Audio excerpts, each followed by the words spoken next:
नमस्कार दोस्तों, मेरा नाम है शिव और आ गया हूँ मैं आज फिर आप सबके लिए एक नई कहानी लेकर।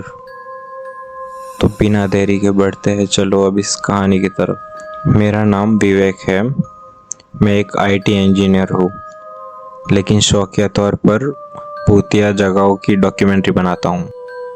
मेरा एक दोस्त शरद सिक्योरिटी गार्ड है, इलाहाबाद के बाहर एक पुराने बंद पड़े हॉस्पिटल में, जो आज कभी कभी ही मेडिकल स्टूडेंट की प्रैक्टिस के लिए खुलता है। ये कहानी उस मेडिकल कॉलेज के बारे में है, जो अस्पताल भी है।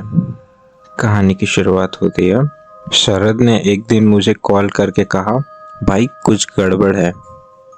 कल रात हमारी हॉस्पिटल का लिफ्ट अपने आप बेसमेंट में चला गया और वापस भी आ गया, लेकिन उसमें कोई आया नहीं। और ऐसी घटनाएं अक्सर होती रहती है। तो मैं अपना कैमरा और वॉइस रिकॉर्डर के साथ वहां पहुंचा। रात के 11:45 पर मैं उसके अस्पताल पहुंचा। मैंने उससे पूरी वारदात के बारे में जांच की कि क्या हो रहा था। फिर हम दोनों बेसमेंट की ओर बढ़े। जैसे ही लिफ्ट खुली तो अंदर अंधेरा था और फिर अचानक लाइट झपकी और लिफ्ट खुद ब खुद बेसमेंट की ओर जाने लगी, बिना किसी बटन के। लिफ्ट जैसे ही बेसमेंट में जाके रुकी तो फिर लिफ्ट से हम बाहर उतरे। फिर हमने आसपास देखा तो वहां पे गुप्त अंधेरा छाया हुआ था।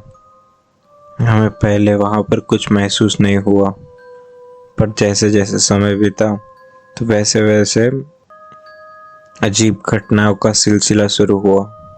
कभी किसी बच्चे की हंसने की आवाज़, तो कभी औरत के रोने की आवाज़, तो फिर कभी किसी के चिल्लाने की आवाज़। ये सब सुनकर शरद के चेहरे पर डर साफ दिखाई दे रहा था और अचानक वो फिर जमीन पर गिर पड़ा। उसका शरीर कांपने लगा और मुंह से आवाज़ आई, तू वापस क्यों आया? मैंने तुझे मना किया था ना। वो आवाज़ उसकी नहीं थी। वो एकदम भारी और दो तरह की आवाज़ों का मिश्रण था, जैसे दो लोग एक साथ बोल रहे हो। मैंने फिर जैसे तैसे करके उसे लिफ्ट में बिठाया और फिर उसे लेकर मैं ऊपर आ गया। मैंने जैसे तैसे करके उसे बाहर खींचा और जब हम वहां से बाहर निकले तो हमने देखा कि 4 काली बिल्लियां चुपचाप हॉस्पिटल की एंट्री गेट पर बैठी थी। वे हमारी तरफ ही देख रही थी, लेकिन एक भी आवाज नहीं कर रही थी। हमने तुरंत वहां से निकल जाने का फैसला किया। हॉस्पिटल से निकलते समय मैंने वहां पर सीसीटीवी देख लिया था। तो इस घटना के कुछ हफ्ते बाद मैंने उस सीसीटीवी का एक्सेस हॉस्पिटल वालों से मांगा और वो मिला। उसके बाद हमने देखा कि जब हम अस्पताल से बाहर निकले तो हमारे साथ साथ एक साया भी चल रहा था और वो अस्पताल की गेट पर आकर रुक गया। इससे एकदम साफ साफ पता चलता था कि वो हमारा वहम नहीं था। तो दोस्तों, कैसा लगा आपको ये विवेक जी का एक्सपीरियंस? हमें कमेंट में लिखकर ज़रूर बताएं। और अगर आपके पास कुछ सजेशंस हो कि जिससे हम अपनी ऑडियो स्टोरी में और भी ज़्यादा सुधार कर सके, तो वो भी हमें लिखकर बताएं। तो चलिए दोस्तों, बिना समय गवाए हम चलते हैं आज की दूसरी कहानी की ओर। कभी कभी जो चीज़ें हम गलतफहमी मानते हैं, वो दरअसल किसी और दुनिया का संकेत भी हो सकता है। मैंने कभी भूतों पर भरोसा नहीं किया जब तक मैंने अपनी मरी हुई मंगेतर को आईने के अंदर खड़ा हुआ अपनी आंखों से नहीं देख लिया। मेरा नाम आरव है और मैं एक सॉफ्टवेयर इंजीनियर हूँ। तकरीबन 1 साल पहले मेरी मंगेतर अन्वी का एक्सीडेंट में देहांत हो गया था। वो मेरा सब कुछ थी। मैंने उसका फेसबुक अकाउंट कभी डिलीट नहीं किया, बस बंद कर दिया था।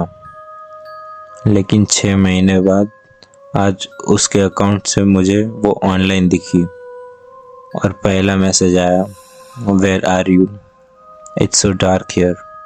मतलब तुम कहाँ हो, यहाँ बहुत अंधेरा है। शुरुआत में तो मुझे लगा कि ये अकाउंट किसी ने हैक कर लिया है, पर जो मैसेजेस आते थे वो कुछ ऐसे थे, ये वही आईना है जहाँ तू हर दिन तैयार होता था, मुझे नींद नहीं आती, तू तो वहीं बैठा है ना।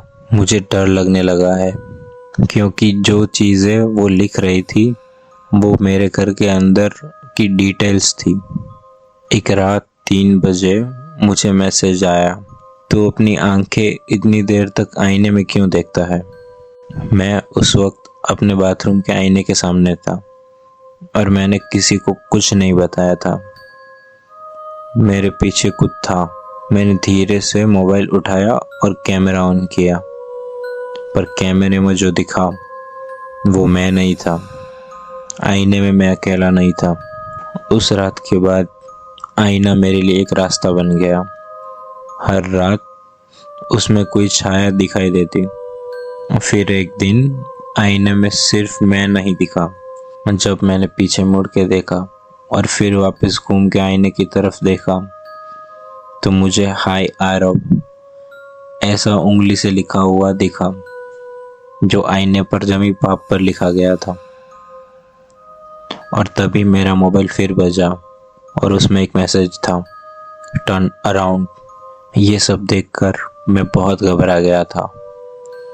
तो फिर दूसरे दिन मैंने अपने एक दोस्त को बुलाया जो फॉरेंसिक में एक्सपर्ट था और जिसे कंप्यूटर का भी अच्छा खासा नॉलेज था। उसने कहा, भाई ये इंसान नहीं कर सकता। तेरी घर की कैमरा फीड, तेरा लैपटॉप की लास्ट एक्सेस, कुछ भी ब्रीच नहीं हुआ, पर तू ऑनलाइन नहीं है। अन्वी का अकाउंट भी एक्टिव है। हमने उस अकाउंट का लास्ट लॉगिन देखा तो वो मेरा ही घर दिखा रहा था, पर और कुछ माहिती ना मिलने की वजह से हमने वो वहीं पर रोक दिया। फिर अगली रात मैंने मोबाइल के कैमरे के सामने एक सवाल पूछा, अगर तू अन्वी है तो मुझे वही गाना भेज जो हमने आखिरी बार साथ में सुना था। 3 मिनट बाद एक वॉइस मैसेज आया, उसी गाने की रिकॉर्डिंग। लेकिन जब मैंने वो प्ले करके सुनना स्टार्ट किया तो मुझे अपने पीछे एक लड़की की सिसकियां सुनाई दी। मैं फर्श पर बैठ गया। आईने की परछाई अब मुझे भी दिख रही थी। यह देखकर मैं घबराकर बेहोश हो गया। आज उस बात को 1 साल हो गया है। अन्वी के फेसबुक अकाउंट को मैंने डिलीट करने की कोशिश की, पर हर बार वो खुद ब खुद एक्टिव हो जाता है। अब मैं कमरे के आईने पर पर्दा डाल चुका हूँ, लेकिन हर रात मेरे मोबाइल पर वही एक मैसेज आता है, I see you but why can't you see me anymore. मतलब मैं तुम्हें देख सकती हूँ, पर तुम मुझे क्यों नहीं देख सकते। कुछ रिश्ते ऐसे होते हैं जो मौत के साथ ख़त्म नहीं होते। थैंक यू दोस्तों। मिलते हैं अगले फ्राइडे एक और नई और डरावनी कहानी के साथ। तब तक के लिए गुड बाय।